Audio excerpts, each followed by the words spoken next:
అమెరికాలో భారతీయులపై ట్రంప్ కక్ష తీరికి సంబంధించి మాట్లాడుకుంటున్న సందర్భం. కాళ్లు మొక్కిన వదిలిపెట్టలేదు ట్రంప్ పోలీసులు. దొంగతనం కేసులో మరో భారతీయురాల్ని ఇరికించిన సందర్భం. టూరిస్టు వీసాతో అమెరికాకు వెళ్లారు ఒక గుజరాతీ కుటుంబం కావచ్చు, లేకపోతే గుజరాతీ మహిళ.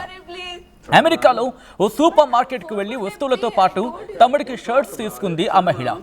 అయితే బిల్లు కట్టకుండా వాటిని తీసుకువెళ్లేందుకు మహిళ ప్రయత్నం చేసిందంటే ఒక చర్చ జరుగుతోంది. ఇంత ప్రాధాన్యపడుతుంది. కారణం ఏంటంటే తను షాపింగ్ చేసిన తర్వాత బిల్లు కట్టకుండా వాటిని తీసుకువెళ్లేందుకు మహిళ ప్రయత్నించిందన్నది మర్చిపోయిందంటూ ఇంకొక చర్చ జరుగుతోంది. అయితే తన షాపులో మహిళ దొంగతనం చేసిందంటూ ఆ యజమాని ఫిర్యాదు చేశాడు. మహిళకు సంకెళ్లేసి అరెస్ట్ చేశారు అమెరికా పోలీసులు. బిల్లు కట్టడం మర్చిపోయాను, డబ్బులు ఇస్తాను, ప్లీజ్ వదిలేయండి అంటూ చేతులు జోడించి వేడుకుంటోంది ఆ మహిళ ఎంత వేడుకుని ఒక్కసారి చూడొచ్చు. ఎంత దుర్మార్గం అంటే ఆ వీడియోను వాళ్ళు ఇంకా రికార్డ్ చేయడం జరుగుతోంది. ఇదేనా మీరు మహిళలకు ఇచ్చే గౌరవం? ఇదేనా మీరు ప్రపంచానికి చూపించే ఈక్వాలిటీ? ఇదేనా ప్రపంచానికి మీరు ఏదో పెద్ద శాంతి దూతల పేలుతూ ఉంటారు కదా, అవాకులు చవాకులు? ఇదేనా మీరు సగటు మనిషికి ఇచ్చే విలువ?